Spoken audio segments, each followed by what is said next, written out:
ये खबर KR मंगलम university द्वारा प्रस्तुत की गई है।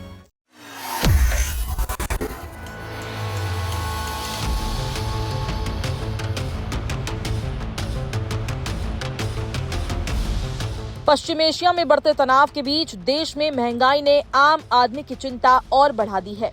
15 मई की सुबह लोगों को एक साथ 3 बड़े झटके लगे हैं, जब पेट्रोल, डीजल और CNG की कीमतों में बढ़ोतरी की गई है।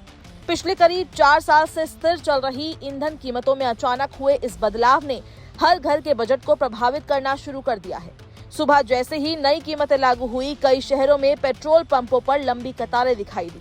लोगों को अंदेशा था कि अंतर्राष्ट्रीय हालात का असर कभी भी घरेलू बाजार पर पड़ सकता है, और आखिरकार वही हुआ जिसका डर था। दिल्ली में पेट्रोल की कीमत में 3 रुपए प्रति लीटर की बढ़ोतरी की गई है। इसके बाद राजधानी में पेट्रोल अब 97 रुपए 77 पैसे प्रति लीटर पर पहुंच गया है। डीजल भी 3 रुपए 11 पैसे महंगा होकर 90 रुपए 67 पैसे प्रति लीटर बिक रहा है। मुंबई, कोलकाता, चेन्नई समेत दूसरे महानगरों में भी कीमतों में इसी तरह का इजाफा हुआ है। तेल कंपनियों का कहना है कि अंतर्राष्ट्रीय बाजार में कच्चे तेल की कीमतों में तेजी, डॉलर के मुकाबले रुपए की कमजोरी और पश्चिम एशिया में सप्लाई संकट के कारण ये फैसला लेना पड़ा। सिर्फ पेट्रोल, डीजल ही नहीं, CNG के दाम भी बढ़ा दिए गए हैं। दिल्ली में CNG अब 79 रुपए 9 पैसे प्रति किलो हो गई है। इससे पहले मुंबई में CNG के दाम बढ़ाए गए थे, जहां कीमत 84 रुपए प्रति किलो तक पहुंच गई थी। अब देश के दूसरे शहरों में भी धीरे धीरे नई दरें लागू की जा रही है। CNG महंगी होने से सबसे ज्यादा असर ऑटो चालकों, टैक्सी ड्राइवरों और रोजाना सफर करने वाले लोगों पर पड़ने वाला है। कई टैक्सी और ऑटो यूनियन ने किराए बढ़ाने की मांग भी शुरू कर दी है। CNG के दाम बढ़े, इस पे आपका क्या कहना है? CNG के दाम मोदी साहब ने जैसे बढ़ाया है ना, तो देश का जो इस समय विपत्ति है और देशों से बहुत कम है। और देशों का तो बहुत बुरा हाल है, हमारे देश का तो फिर भी बहुत अच्छा है। इतना हर देशवासियों को साथ देना चाहिए। अगर बढ़ा दिया है तो कोई ना कोई वजह ही होगा। हाँ, एक ये है कि मोदी साहब को ये काम जरूर करना चाहिए कि अगर जिस समय देश के हालात ठीक हो जाए और ये लड़ाई झगड़ा खत्म हो जाए, तो उस समय फिर CNG का दाम वहीं पे रख दे, क्योंकि हर आदमी परेशान है। ऐसी बात नहीं कि कोई परेशान नहीं है, चाहे बड़ा हो या छोटा हो। बड़े लोगों की तो बात अलग है, उनका तो अलग चल जाता है, लेकिन हम जैसे बंदों का बहुत बुरा हाल होता है। अभी कितना रेट बढ़ चुका है? अभी तो मैंने ध्यान दिया नहीं, 2 रुपए के आसपास बढ़ा है शायद। क्या परेशानियां हो सकती हैं? बहुत ज्यादा दूध पे बढ़ गया, दूध पे पैसे बढ़े, बहुत चीजों पे पैसे बढ़े।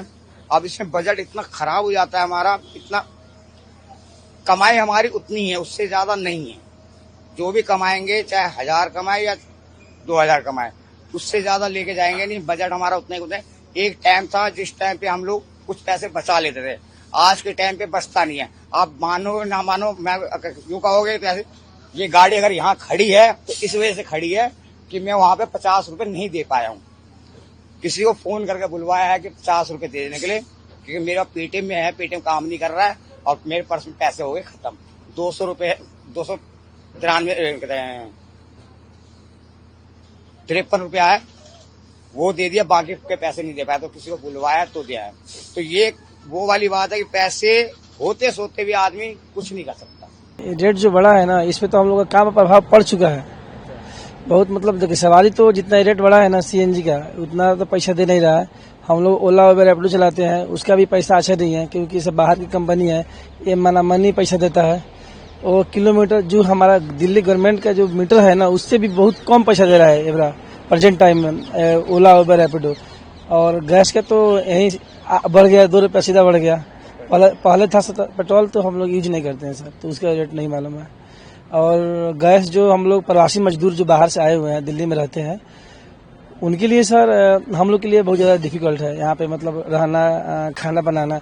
क्योंकि 300 रुपये, 250 रुपये, 280 रुपये KG, ऐसा 1 KG हम लोग गैस डलवा रहे हैं खाना बनाने के लिए। और ये गैस तो ठीक था ऑटो में डालने के लिए CNG, लेकिन इसका भी रेट बढ़ गया इससे, तो इससे हम लोग को बहुत दिक्कत है। क्या करेंगे, सरकार की मनमर्जी और जब मर्जी बढ़ाते रहे, वो तो सरकार की मनमर्जी चल रही है उनसे। आपकी जेब पे क्या असर पड़ेगा? हम लोग के रोटी पानी और रोजगार पे तो असर पड़ेगा। कोई तो किराया बढ़ नहीं रहा ना, जो भी तो बढ़ा हुआ तो उसपे भी कोई नहीं बढ़ रहा है। पैसे बढ़ रहे, सवारी बढ़ा के पैसा देगी, कोई नहीं देगी। एक तो वैसे ही ओला उबर का रेट कम चल रहा है, रेपिडो का कम चल रहा है, ऑटो में कोई नहीं बैठ रहा है। और हम लोग के बढ़ाएगी तो कोई बैठेगा, इसको छोड़कर गांव जाना पड़ेगा, दूसरा रोजी रोजगार सोचना पड़ेगा। सीएनजी के जैसे दाम बढ़ा, हमारा भी रेट कुछ बढ़ा है गवर्नमेंट, क्योंकि पिछले 5-7 साल से 1 रुपए भी रेट नहीं बढ़ा हमारा किराया, और सीएनजी का रेट बढ़ते जा रहा है दिन प्रतिदिन। गवर्नमेंट सही बोलेगे कि रेट या तो सीएनजी का कम करे या फिर हमारा रेट बढ़ाए। 2 रुपये बढ़ गए तो पहले भी बढ़े थे, अभी और बढ़ गए 2 रुपये, तो इसमें हमारे को दिक्कत हो रही है बढ़ने से। अब मालिक को पैसे देता नहीं है उतने बराबर हमारे को, वो उतने पहले 64 रुपये थे, 64 रुपये के हिसाब से पैसे देता था। अब रेट बढ़ गए तो वो 64 के हिसाब से पैसे दे रहा, हमारे को पैसे दे ही नहीं रहा, सीएनजी के रेट बढ़ते जा रहे हैं। क्या कहेंगे, हमारा किराया गवर्नमेंट बढ़ा नहीं रही है और सीएनजी बढ़ते जा रही है।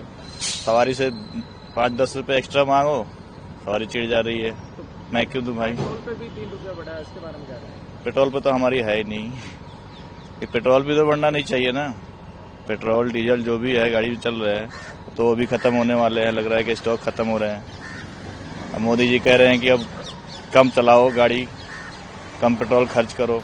महंगाई का ये असर सिर्फ सफर तक सीमित नहीं रहेगा। पेट्रोल और डीजल महंगे होने का सीधा असर ट्रांसपोर्ट लागत पर पड़ता है और इसका असर धीरे धीरे हर जरूरी चीज पर दिखाई देने लगता है।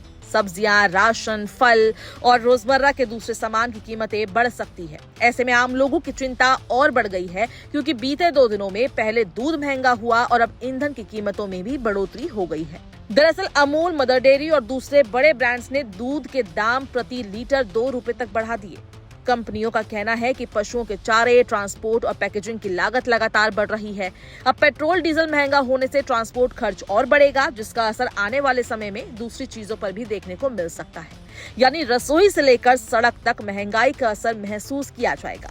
पश्चिम एशिया में जारी तनाव की वजह से पूरी दुनिया में ऊर्जा संकट की स्थिति बनती जा रही है। तेल सप्लाई रूट्स पर खतरा बढ़ने से अंतर्राष्ट्रीय बाजार में कच्चे तेल की कीमतें तेजी से ऊपर गई है। भारत अपनी जरूरत का बड़ा हिस्सा आयात करता है, इसलिए वैश्विक बाजार में होने वाला हर बदलाव सीधे देश के ईंधन बाजार को प्रभावित करता है। सरकार ने लंबे समय तक कीमतों को स्थिर रखने की कोशिश की, लेकिन तेल कंपनियों को हो रहे भारी नुकसान के बाद आखिरकार कीमतें बढ़ानी पड़ी। बताया जा रहा है कि तेल विपणन कंपनियां लगातार दबाव में थी। कंपनियों का कहना है कि लंबे समय तक पुराने रेट पर पेट्रोल और डीजल बेचने से उन्हें भारी नुकसान उठाना पड़ रहा था। अंतर्राष्ट्रीय कीमतें बढ़ने के बावजूद घरेलू बाजार में रेट नहीं बढ़ाए गए थे, लेकिन अब हालात ऐसे हो गए हैं कि कंपनियों के लिए पुराने दाम पर ईंधन बेचना मुश्किल हो गया। बता दें कि प्रधानमंत्री नरेंद्र मोदी ने भी कुछ दिन पहले ही देशवासियों से ईंधन का सोच समझकर इस्तेमाल करने की अपील की थी। उन्होंने विदेशी मुद्रा बचाने के लिए गैर जरूरी यात्रा टालने और संसाधनों का विवेकपूर्ण उपयोग करने की बात कही थी। माना जा रहा है कि सरकार आने वाले दिनों में हालात पर लगातार नजर बनाए रखेगी। फिलहाल राहत की कोई संभावना दिखाई नहीं दे रही है। नई कीमतों का सबसे ज्यादा असर मध्यम वर्ग और रोज कमाने खाने वाले लोगों पर पड़ने वाला है। जो लोग रोज अपने निजी वाहन से दफ्तर जाते हैं, उनके मासिक खर्च में सीधा इजाफा होगा। ट्रांसपोर्ट कारोबार से जुड़े लोगों की लागत बढ़ेगी। इसका असर आम ग्राहकों तक पहुंचेगा। School van, bus operator, taxi सेवाओं में भी किराया बढ़ने की आशंका जताई जा रही है। सीएनजी महंगी होने के बाद टैक्सी यूनियनों ने किराए में भी 2 रुपए प्रति किलोमीटर तक की बढ़ोतरी की मांग रखी है। ऑटो यूनियन भी किराया संशोधन चाहती है। अगर ऐसा होता है तो रोजाना यात्रा करने वाले लाखों लोगों पर अतिरिक्त आर्थिक बोझ पड़ेगा। हालांकि अभी तक घरेलू रसोई गैस पाइपलाइन यानी पीएनजी की कीमतों में कोई बदलाव नहीं किया गया, जिससे लोगों को थोड़ी राहत जरूर मिली है। फिलहाल आम जनता उम्मीद कर रही है कि हालात जल्द ही सामान्य हो और कीमतों में कुछ राहत मिले।